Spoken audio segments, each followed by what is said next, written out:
Il y a cette idée quand même que le temps, il y a un temps gâché quoi. Par exemple quand je zone sur TikTok, c'est gâché, mais quand je lis un livre, et ben là c'est du temps libre utile.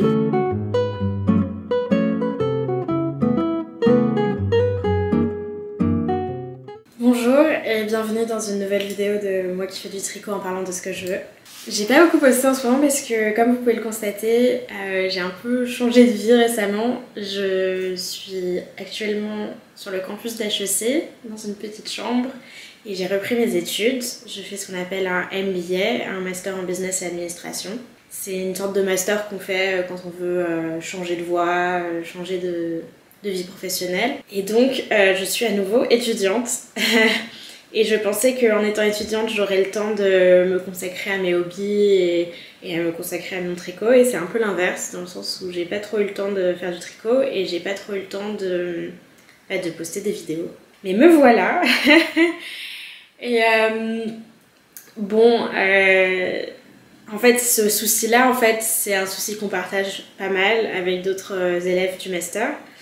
Il y a récemment quelqu'un qui m'a dit qu'il n'avait pas trouvé le temps de juste se poser devant Netflix et regarder une série. Et c'est quand même assez paradoxal, je trouve, dans le sens où on a pas mal de temps libre, on n'a pas énormément de cours non plus, mais c'est un peu difficile de se mettre du temps sans travail, c'est-à-dire que chaque moment doit être dédié à son projet professionnel, à ses projets sur le côté, à du networking, essayer de trouver des gens inspirants. C'est-à-dire que quand il n'y a pas tout ça, et ben, il y a le fait de passer du temps avec ses nouveaux amis, découvrir les nouveaux élèves, et en fait se retrouver seul est souvent un moment un peu bizarre où en fait on se dit ah ben non, je devrais pas être là, je devrais pas être dans ma chambre, je devrais pas être en train de tricoter. Ça me donne cette impression que aussi je divise un peu le temps libre en deux types de temps libre. D'un côté, il y a le temps libre utile, c'est-à-dire tout ce qui est fait pour m'améliorer, faire de moi un être humain plus mieux, quoi. Et de l'autre côté, il y a le temps libre un peu inutile, dans le sens où vous connaissez tout ça, se poser devant Netflix, être sur TikTok, être sur les réseaux sociaux, scroller indéfiniment sur son téléphone. Il y a cette idée quand même que le temps, il y a un temps gâché quoi. Par exemple quand je zone sur TikTok, c'est gâché, mais quand je lis un livre, et ben là c'est du temps libre utile. Quand je tricote, d'une certaine manière c'est utile, je crée quelque chose, mais quand je suis sur Netflix à regarder Shrek 2 pour la 40e fois, voilà, c'est pas très utile quoi. Il y a aussi cette obsession, et je pense que c'est une obsession qu'on a au sein du master, mais je pense que c'est une obsession plus générale pour chaque personne qui veut investir dans son avenir pro, je dirais. C'est la question de l'enrichissement du CV. C'est-à-dire que certes, sur un CV, on va parler de nos travaux, mais on va aussi parler de ce qu'on fait à côté, de nos hobbies, pour faire de nous le meilleur candidat possible, le plus intéressant, le plus sympa. Et donc d'une certaine manière, par exemple, cette vidéo YouTube, enfin cette chaîne YouTube, et ben, elle a fini sur mon CV, il y a une ligne qui parle de cette chaîne. Et donc d'une certaine manière, me filmer là, est-ce vraiment un hobby, est-ce vraiment du repos, ou est-ce finalement un travail que j'entreprends pour trouver du travail? Évidemment, je ne suis pas rémunérée, ma chaîne est trop petite pour avoir des revenus publicitaires. Donc on pourrait se dire bah non, c'est pas du travail parce que tu ne gagnes pas d'argent derrière, mais d'une certaine manière, l'idée étant que ça va m'aider de manière indirecte à gagner de l'argent. Mais en tout cas, je trouve que la question du repos, c'est pas une question futile. C'est quand même le premier chapitre de la Bible parle de ça. Dieu crée le monde en 6 jours et le 7e jour, il décide de se reposer. Et c'est un des piliers de la religion juive, la question du Shabbat, du repos. Bon, après, je trouve ça toujours un peu rigolo de s'imaginer, genre, qu'est-ce que ça veut dire pour Dieu, pour un être omnipotent, omniscient, de se reposer? Parce que d'une certaine manière, Dieu, c'est une personne et une fonction. Et donc, qu'est-ce qu'il fait quand il se repose? Et bah, c'est pas dit. Et c'est assez difficile à imaginer, on l'imagine mal. prendre un brunch avec buvant des mimosas et devant Netflix, quoi. Qu'est-ce que ça veut dire pour Dieu de se reposer? Est-ce que ça veut dire qu'il a arrêté de créer et donc finalement, bon, bah, est-ce qu'il arrête de faire attention à ce qui se passe dans sa création? Ça, c'est un peu probable. Évidemment, on trouve ça probable dans d'autres dans d'autres théologies. Mais bon, il y a cette idée que, bon, on nous dit il faut se reposer comme Dieu se repose. Mais qu'est-ce que ça veut dire? Et en fait, dans ce que je connais de cette question, il y a beaucoup d'interdits et pas vraiment de réponses.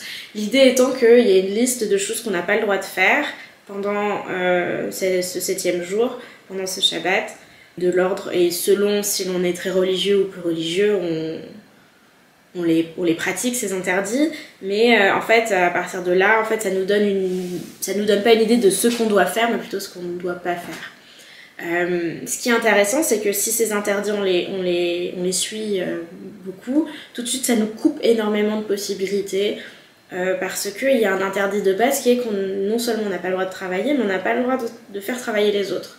Et d'une certaine manière, de ne pas faire travailler l'électricité, le feu, etc., etc. Donc à partir de là, on n'a pas le droit d'utiliser son téléphone, on n'a pas le droit d'utiliser les transports en commun ou sa voiture, on n'a pas le droit, je sais pas, d'aller à Disney ou de regarder Netflix ou de donner sur TikTok, enfin, toutes ces nouvelles technologies nous sont impossibles si, évidemment, on pratique ces interdits. Mais ce qui est intéressant, c'est que ça réduit le repos à quelque chose de très petit, de très pur. On ne voit que les gens qui sont immédiatement disponibles, on ne mange que ce qui est immédiatement disponible aussi, on va pas sur Deliveroo. Il y a une préparation qui est nécessaire pour éviter des désagréments pendant ce jour-là consacré. Et donc il y a cette idée d'un repos un peu pur, petit, méditatif. Et il y a aussi cette tendance aussi que j'ai vue des gens qui ils ont leur livre de Shabbat, dans le sens où ils vont se couper des écrans, et il y a cette idée un peu de détox. Et donc dans tout ça, il y a cette idée de vraiment réduire le champ des possibles à quelque chose d'assez pur. L'autre source de réflexion que j'ai à ma disposition pour penser le repos, et bah, ça m'a été donné par les Romains et par mes profs de latin, c'est la notion d'otium. Si vous avez fait du latin, sûrement que vous en avez entendu parler, parce que c'est une notion qui est assez rigolote et assez intéressante d'un point de vue étymologie, parce que otium, c'est donc le repos, pour traduire ça, même si c'est, d'après les profs de latin, assez intraduisible. Et en fait, ça a donné le mot négoce ou négociation, parce que la négation de l'otium, nec otium, c'est le travail, ou enfin, en fait, plus généralement, le business. Et donc le négoce. Et donc en fait, ce qui est rigolo, c'est qu'on considère souvent le repos comme ce qu'il se passe quand il n'y a pas de travail, et les Romains, dans leur manière de créer la langue, ont décidé que le négoce serait ce qui se passe quand on n'est pas en train de se reposer. Donc c'est une autre vision de la vie. Mais au début, en fait, l'otium, c'est un concept un peu mal vu, un peu lié au... Pardon. C'est un concept qui est lié aux militaires qui font la guerre pendant l'été et qui retournent à Rome ou dans les environs pendant l'hiver et qui dépensent tout leur argent en boissons et en prostituées. Et là, il y a toute une littérature sur qu'est-ce que ça veut dire que le bon otium pour notamment l'élite romaine, l'élite philosophe, l'élite intellectuelle et l'élite politique romaine. Cicéron, il a beaucoup réfléchi sur ce sujet, en partie parce qu'à un moment dans sa vie, il s'est fait virer de ses fonctions et qu'il se retrouve tout seul dans sa vie-là et il comprend pas très bien ce qu'il doit faire.